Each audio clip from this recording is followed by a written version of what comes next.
Yeah. And in honor of the 50th anniversary of the moon landing, I decided that tie-dye was in order.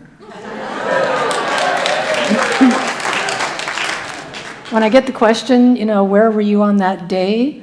I can't really remember very clearly, but since it was 1969, I was probably wearing tie-dye, so it seemed appropriate somehow. Last week we talked about the practice of staying present and connected and aware in the midst of challenges that may be showing up in our lives. We also explored the role that activating gratitude has in that process. So awakening to the present moment is where our spiritual work begins, but it only begins there. It doesn't end there. A Sufi master asked his disciples, which is better, contemplation or action? And they answered, action, of course. What good is contemplation in a suffering world? And the Sufi answered, yes, but what good is action that proceeds from an unenlightened heart? You see, something to think about. Because the truth is that in order to make a positive difference in the world, which is what our mission statement is about, we need a balance of both of those aspects. The first is spending time in the stillness, listening, going to the heart, listening and receiving the promptings of wisdom from that deeper dimension within us. Contemplation is the first step. The second step is acting on the guidance that we receive, taking spirit-guided, awakened outer action with an enlightened heart. And this inner work is a prerequisite for any sort of outer effectiveness. What we're talking about here is contemplative activism. The Trappist monk, Thomas Merton, said, action is the stream, contemplation is the spring. And I think that's a really good way to describe it, that the stream has forward movement, but the spring is the source behind it all. My talk title is From Consumer to Co-Creator, and it's based on a phrase that my son said to me during my visit when we were talking about life in general. Moving from consumer to co-creator. Feel the difference in empowerment between those two. Consuming infers trying to get something, right? Whereas co-creating, on the other hand, is more of an outward energy, contributing in some way, bringing forth something new, co-creating in partnership to bring something new. Consumerism arises from looking outside of ourselves in order to feel a sense of connection, whether it's through acquiring things, whether it's through indulging in addictive behaviors. It shows up in a variety of ways: working long hours, excessive exercise, retail therapy, eating disorders, drug, alcohol abuse. Whatever it is, there's a sense of trying to use something outside of myself in order to feel better in some way. And these behaviors are all symptoms of a deeper issue. It's a spiritual issue. And as I thought about that, I realized that it's also possible to be a spiritual consumer. Think about what that might mean. It's the same dynamic at play. And being a spiritual consumer means we're always looking for something outside of ourselves to feed us spiritually in some way. Always reading the next book, watching a TED Talk, going to a workshop, attending a class. This was my, what do I want to call this? Confession. What you just heard is what I do. So I'm very clear that there are times when I am a spiritual consumer. How many here have had times where you've been a spiritual consumer? There's nothing wrong with it, unless we are trying to pry wisdom from outside of ourselves while avoiding going within to the actual source where the answer lies. You feel the difference? And sometimes being a spiritual consumer is appropriate. It's exactly what we need. Sometimes we need to receive. Think of death of a loved one, or loss of a job, or a child, or a grandchild in trouble. Sometimes we just need support. from spiritual community. Our chaplains are wonderful souls here who care about your well-being. They're here to support you in prayer and provide visits to those in the hospital or shut-ins. And if you're in need of any support like that, it's here for you. So I'm not discounting that. But spiritual consumerism, the problem arises when we continually look outside of ourselves for what is within us, and that we don't make the shift to looking within. And one way for me to become aware of when I'm being a spiritual consumer is that I ask myself the question, is God being an idea for me right now, or a concept? Is God an idea or a concept in my life right now? Or is it a living reality that's transforming the world? Do you see the difference? When I'm in consumerism mode, God is a nice, safe idea that I love to read about. When I'm in co-creator mode, God is a reality that can actually change my life as I step into partnership with the divine. And this brings us back, we've talked about this before, to the difference between translational and transformational teachings. If you remember, translational are feel-good teachings. They spruce up the dream. They don't ask us to stretch or change. They minimize the discomfort. Transformational teachings wake us up from the dream.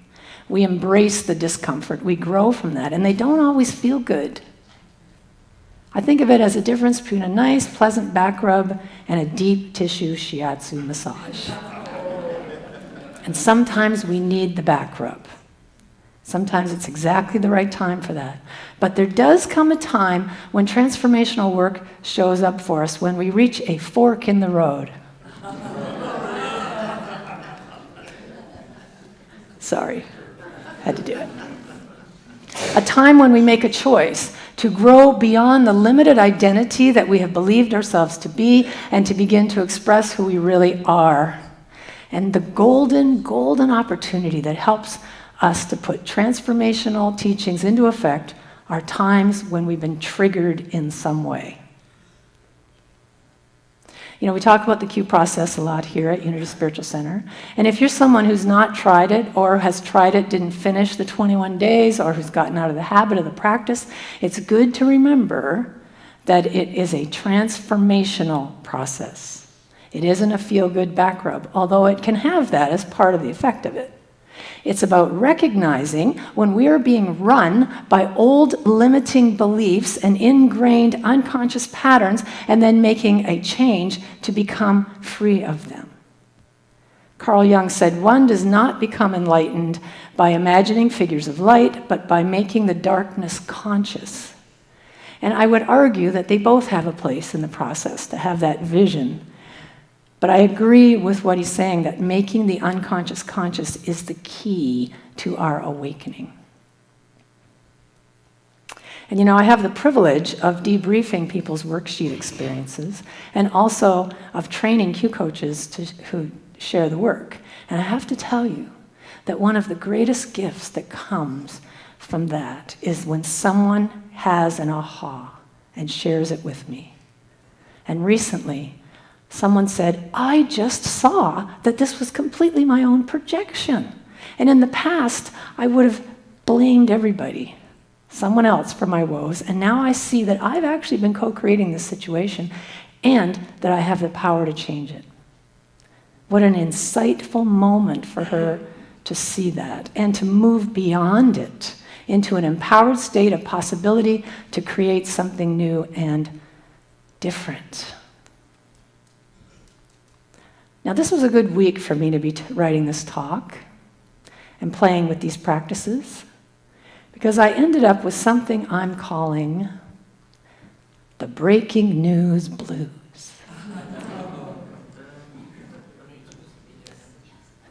No, at the end. Do you know what I mean by this? Anybody else afflicted with that lately? There I was, minding my own business, writing a talk about transformational practices to use in challenging times, and the universe kindly offered an opportunity for me to test it out. Yay. Big thank you to that. And the reason I was struggling so much with the blues is because the whole time I was away, I was effectively out of the political news cycle, especially my time in Canada. I was aware of what was happening in this country, but I was not immersed in it. And having some distance from it, I had some ahas during that time. First of all, I was surprised to see how much of a consumer I have become of negative news. A steady diet of it. That's not healthy, especially if it brings you into a state of outrage or anger or sadness or fear, discouragement, worry, high stress. It's important to acknowledge and feel those emotions when they happen, and then let them complete their cycle before you act. Because when they don't get a chance to cycle through and stress becomes our chronic state, it wreaks havoc with our psyche, with our mental health, with our physical health. And so I decided to use the blues and see how I could move from being a consumer, taking it all in and at the mercy of it all, to a co-creator, empowered and able to create something new within myself. And so I had to change my inner state from stressed to blessed. I know, pretty good. You cannot get to a clear heart when you're stressed out. You can't get there through the ego. There's just way too many roadblocks. And this is where the translational and transformational options emerged for me. I considered going on a media fast for my mental health's sake, like I'd basically done in Canada, knowing full well, as I was thinking about this, that it was a translational practice. It was taking care of the problem, but it was kind of like having, the engine light go on in your car and disconnecting the light so that the problem's solved. It might feel better in the moment to be rid of it, but how effective is that in the long run? So this was not the transformational work I was looking for, even though my ego would have loved it if that's all that I did. So that's your authentic action. Take a media fast. No, the movement from consumer to co-creator is not one of avoidance. On the contrary, it's a journey of awareness. It's an awareness, awakening from the dream of separation, and it all begins within. As long as I'm looking at someone else as the other, as the enemy, I am caught in the illusion that I am busily projecting my own stuff. And catching myself doing that, that's the first step. It's probably the hardest step. But if I truly believe that all is oneness, that the world is mirroring what's inside of me, then what action must I take to heal what's outside, what I see outside of myself? If I really believe there's one presence, one power, I have to look within. And I've come to the conclusion that the world I see can only be healed by contemplative activism, starting within and then taking action in the outer world. Action that demonstrates interbeingness and oneness, being the change, becoming a new kind of presence on the earth, bringing a new consciousness to this planet. Are you ready to be a part of that? Yes. Yes. It's an evolutionary process for us because it's not for the faint of heart. To own your own projections and to heal them within you, that's transformational work. Make no mistake about it. It's not about just navel gazing, right? We don't just stay in the role of consumer when it comes to our spiritual journey. This is when we hop in the driver's seat and say, you know what, I'm cleaning up my shadow material, my own projections, I'm making the unconscious conscious, and only then am I taking co-creative action that brings peace to this world, free from the contamination of my past. And when we really experience our divine connection, action and prayer become one. Our hearts widen to include all beings on the earth, including the suffering, the oppressed, the hungry, the homeless, the degradation of the planet and wildlife, as well as those who are not engaging the world with an enlightened heart. Even them. And to not only have compassion for all of it, but to see it as a reflection of the allness of which we are a part. Only by allying with our innate wholeness is a healed world possible.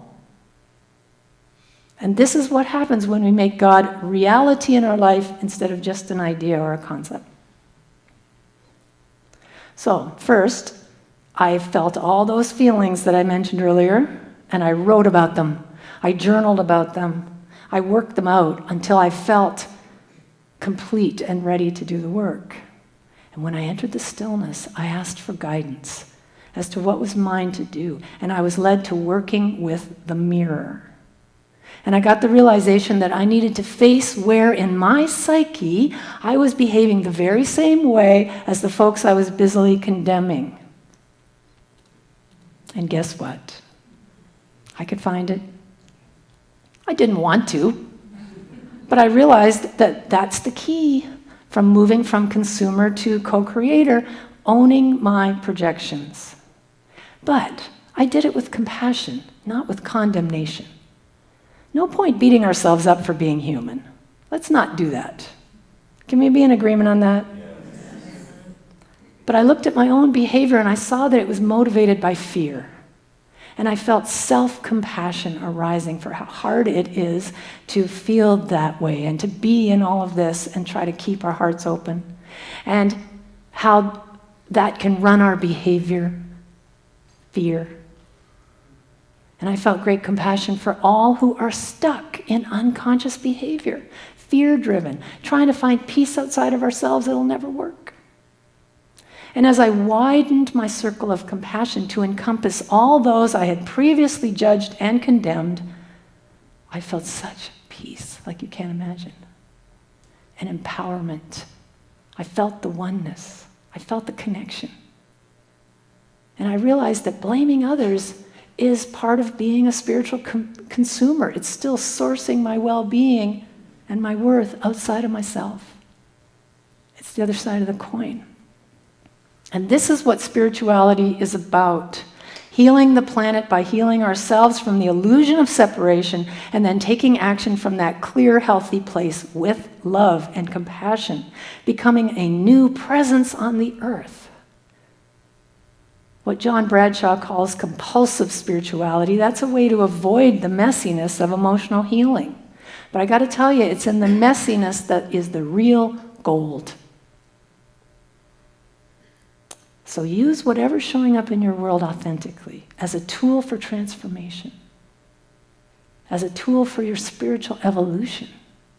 It takes courage to do this work, I have to tell you. It takes courage to be authentic, but the world needs our courage.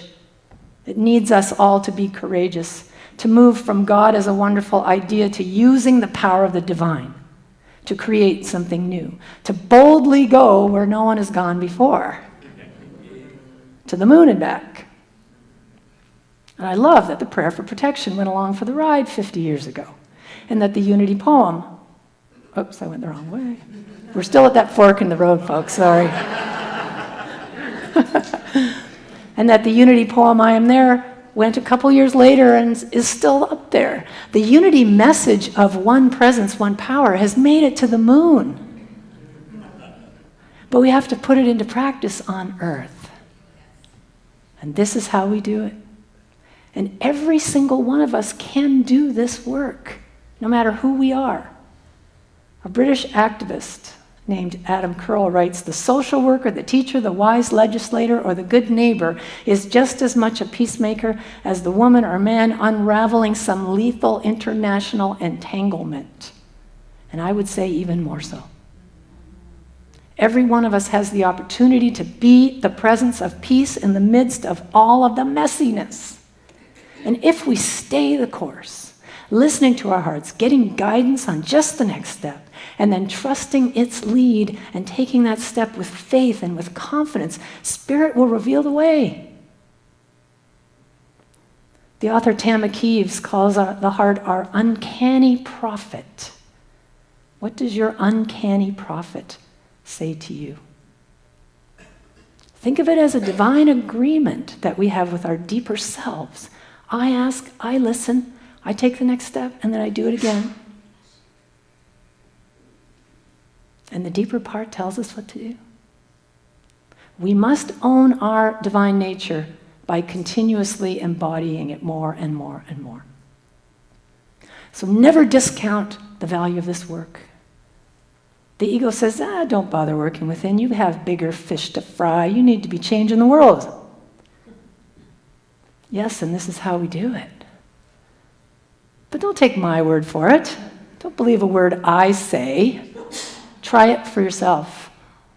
When we consciously emanate an energetic field of heart-centered compassion and appreciation, it has an effect. It makes a difference. This is a picture of 2 saliva samples that were taken from the same person. The first is in a stressed out state, and then, after a few minutes of getting into heart-centered coherence, that's the difference. The one on the left is me, after sinking into the breaking news blues. Chaotic, an emotional mess, unable to think straight. The one on the right is what happens when we come into alignment with the beauty of the heart that eternally lives within us. Coherence, oneness, giving rise to a clarity of purpose and understanding, access to divine wisdom.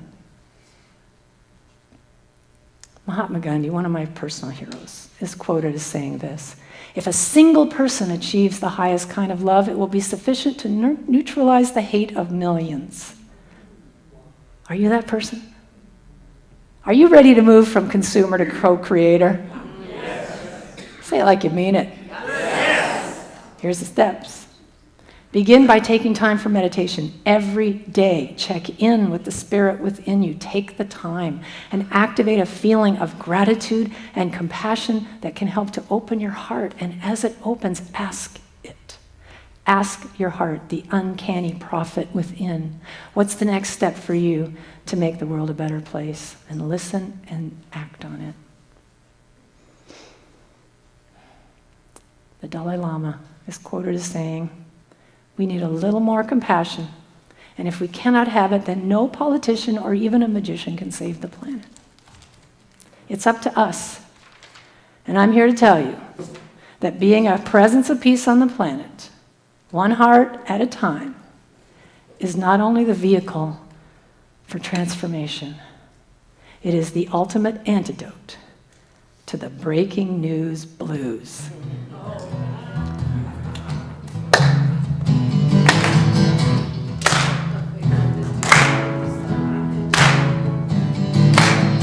I turned on the news one day and regretted my choice. When I saw what was happening, I raised my voice.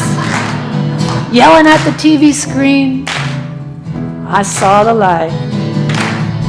This triggering moment was making me fight. So I turned off the TV, said goodbye to the news.